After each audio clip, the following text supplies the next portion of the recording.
For over a decade as a doctor, I've cared for homeless veterans, for working class families. I've cared for people who live and work in conditions that can be hard, if not harsh. And that work has led me to believe that we need a fundamentally different way of looking at healthcare. We simply need a healthcare system that moves beyond just looking at the symptoms that bring people into clinics, but instead actually is able to look and improve health where it begins.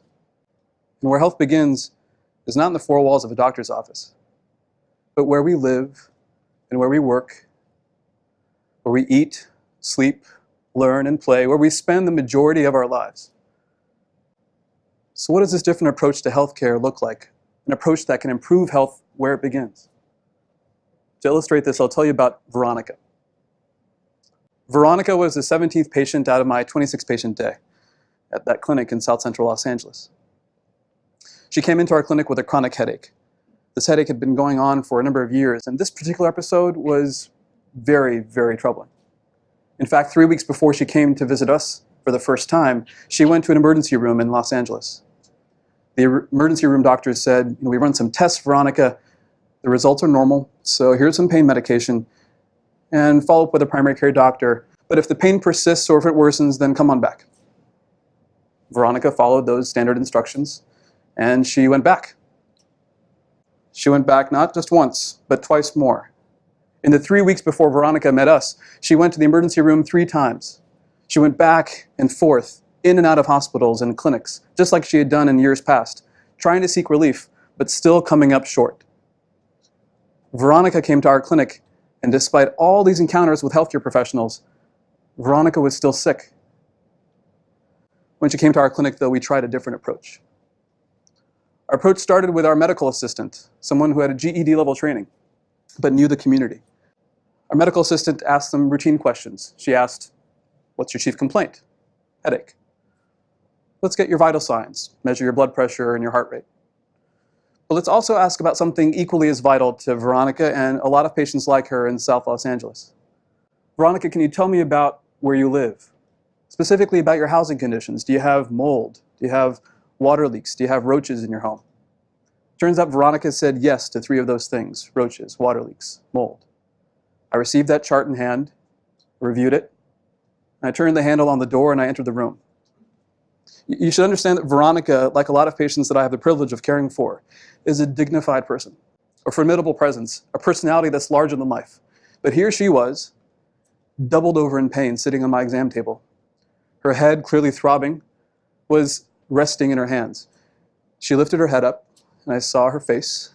I said, "Hello."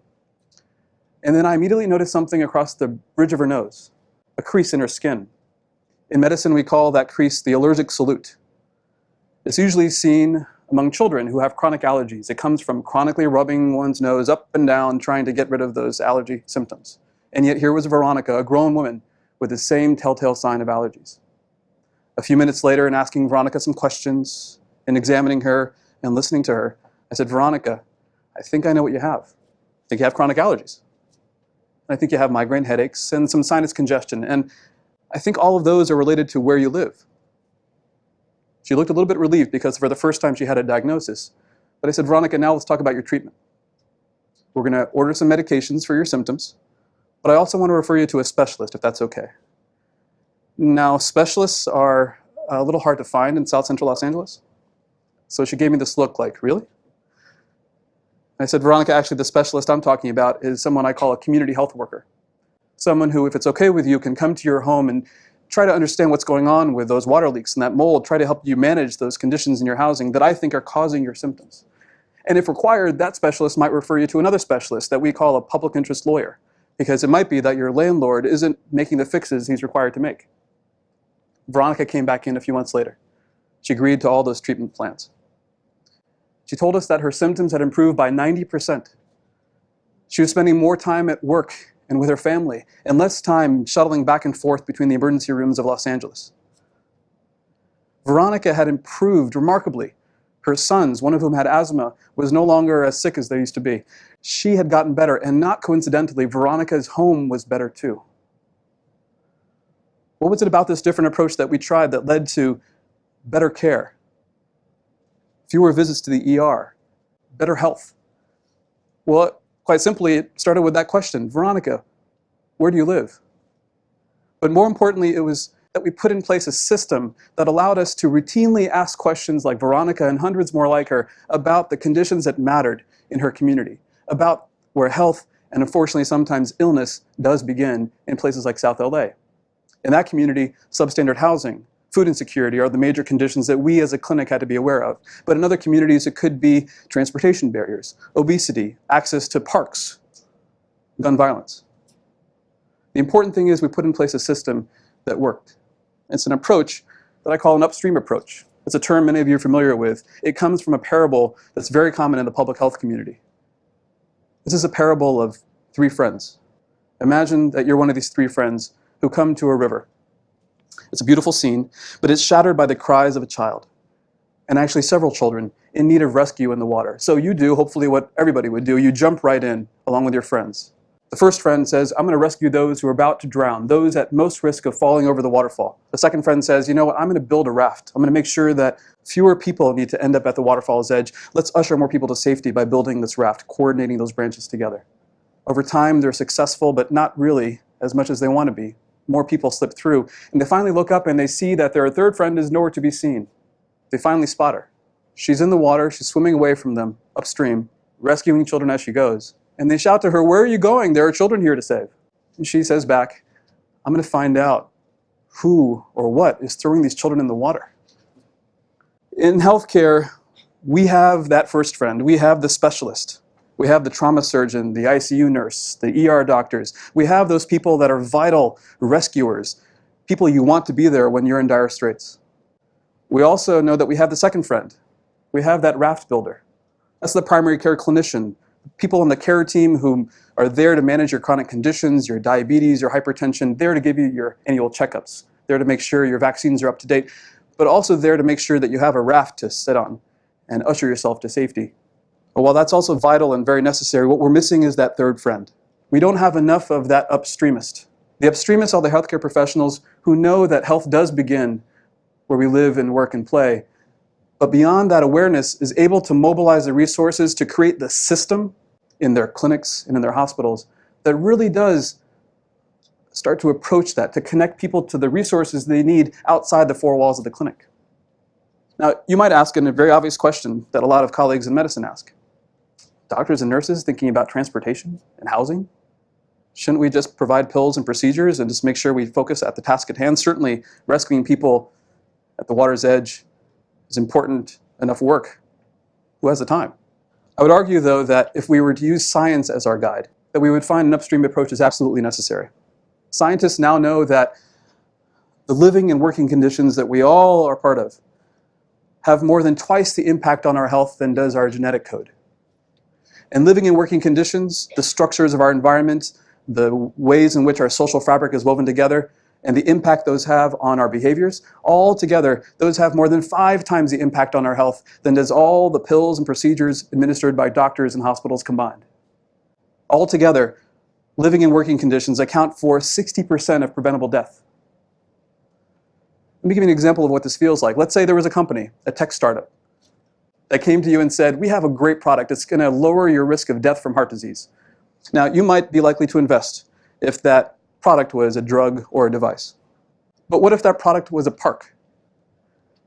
A study in the UK, a landmark study that reviewed the records of over 40 million residents in the UK, looked at several variables, controlled for a lot of different factors, and found that when trying to adjust the risk of heart disease, one's exposure to green space was a powerful influence. The closer you were to green space, to parks and trees, the lower your chance of heart disease. And that stayed true for rich and for poor. That study illustrates what my friends in public health often say these days, that one's zip code matters more than your genetic code.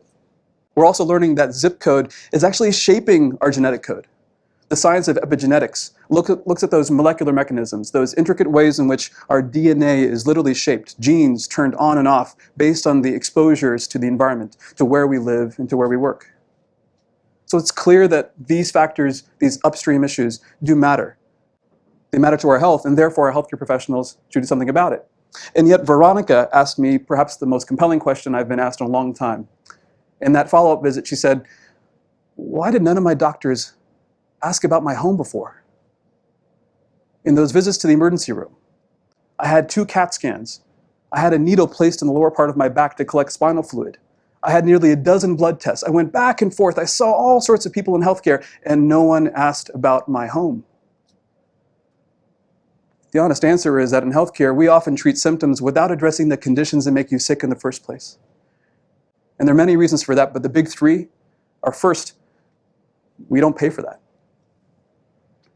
In healthcare, we often pay for volume and not value. We pay doctors and hospitals usually for the number of services they provide, but not necessarily on how healthy they make you. That leads to a second phenomenon that I call the don't ask, don't tell approach to upstream issues in healthcare. We don't ask about where you live and where you work because if there's a problem there, we don't know what to tell you. It's not that doctors don't know these are important issues.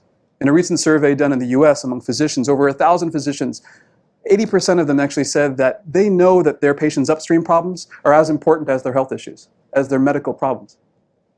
And yet, despite that widespread awareness of the importance of upstream issues, only 1 in 5 doctors said they had any sense of confidence to address those issues, to improve health where it begins. There's this gap between knowing that patients' lives, the context of where they live and work matters, and the ability to do something about it in the systems in which we work. This is a huge problem right now, because it leads then to this next question, which is, whose responsibility is it? And that brings me to that third point, that third answer to Veronica's compelling question. Part of the reason that we have this conundrum is because there are not nearly enough upstreamists in the healthcare system. There are not nearly enough of that third friend, that person who's going to find out who or what is throwing those kids in the water. Now, there are many upstreamists, and I've had the privilege of meeting many of them, in Los Angeles and in other parts of the country and around the world. And it's important to note that upstreamists sometimes are doctors, but they need not be. They can be nurses, other clinicians, care managers, social workers. It's not so important what specific degree upstreamists have at the end of their name. What's more important is that they all seem to share the same ability to implement a process that transforms their systems, transforms the way they practice medicine. That process is a quite simple process. It's 1, 2, and 3. First, they sit down and they say, let's identify the clinical problem among a certain set of patients. Let's say, for instance, let's try to help children who are bouncing in and out of the hospital with asthma. After identifying the problem, they then move on to that second step and they say, let's identify the root cause. Now, a root cause analysis in healthcare usually says, well, let's look at your genes, let's look at how you're behaving, maybe you're not eating healthy enough and eat healthier. It's a pretty simplistic approach to root cause analyses. It turns out it doesn't really work when we just limit ourselves to that worldview. The root cause analysis that an upstreamist brings to the table is to say, let's look at the living and the working conditions in your life. Perhaps for children with asthma, it's what's happening in their home, or perhaps that they live close to a freeway with major air pollution that triggers to their asthma. And perhaps that's what we should mobilize our resources to address, because that third element, that third part of the process, is that next critical part of what upstreamists do.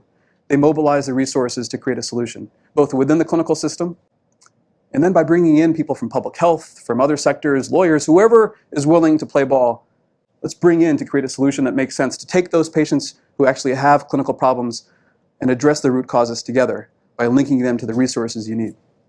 It's clear to me that there are so many stories of upstreamists who are doing remarkable things. The problem is that there's just not nearly enough of them out there. By some estimates, we need 1 upstreamist for every 20 to 30 clinicians in the healthcare system. In the US, for instance, that would mean that we need 25,000 upstreamists by the year 2020. But we only have a few thousand upstreamists out there right now, by all accounts. And that's why a few years ago, my colleagues and I said, you know what? We need to train and make more upstreamists. So we decided to start an organization called Health Begins. And Health Begins simply does that. We train upstreamists. And there are a lot of measures that we use for our success, but the main thing that we're interested in is making sure that we're changing the sense of confidence, that don't ask, don't tell metric among clinicians. We're trying to make sure that clinicians, and therefore their systems that they work in, have the ability, the confidence to address the problems in the living and working conditions in our lives. We're seeing nearly a tripling of that confidence in our work. It's remarkable. But I'll tell you the most compelling part of what it means to be working with upstreamists to gather them together. What is most compelling is that every day, every week, I hear stories just like Veronica's. There are stories out there of Veronica and many more like her, people who are coming into the healthcare system and getting a glimpse of what it feels like to be part of something that works. A healthcare system that stops bouncing you back and forth but actually improves your health, listens to who you are, addresses the context of your life, whether you're rich or poor or middle class. These stories are compelling because not only do they tell us that we're this close to getting the healthcare system that we want, but that there's something that we can all do to get there. Doctors and nurses can get better at asking about the context of patients' lives, not simply because it's better bedside manner, but frankly because it's a better standard of care. Healthcare systems and payers can start to bring in public health agencies and departments and say, let's look at our data together. Let's see if we can discover some patterns in our data about our patients' lives and see if we can identify an upstream cause. And then, as importantly, can we align the resources to be able to address them? Medical schools, nursing schools, all sorts of health professional education programs can help by training the next generation of upstreamists. We can also make sure that these schools certify a backbone of the upstream approach, and that's the community health worker. We need many more of them in the healthcare system if we're truly going to have it be effective, to move from a sick care system to a healthcare system. But finally, and perhaps most importantly, what do we do? What do we do as patients? We can start by simply going to our doctors and our nurses, to our clinics, and asking, is there something in where I live and where I work that I should be aware of? Are there barriers to health that I'm just not aware of? And more importantly, if there are barriers that I'm surfacing, if I'm coming to you and saying, I think I have a problem with my apartment or my workplace, or I don't have access to transportation, or there's a park that's way too far, so sorry, doctor, I can't take your advice to go and jog. If those problems exist, then doctor, are you willing to listen? And what can we do together to improve my health where it begins? If we're all able to do this work, doctors and healthcare systems, payers, and all of us together, we'll realize something about health. Health is not just a personal responsibility or phenomenon. Health is a common good. It comes from our personal investment in knowing that our lives matter, the context of where we live and where we work, eat, and sleep matter, and that what we do for ourselves, we also should do for those whose living and working conditions, again, can be hard, if not harsh. We can all invest in making sure that we improve the allocation of resources upstream, but at the same time, work together and show that we can move healthcare upstream. We can improve health where it begins. Thank you.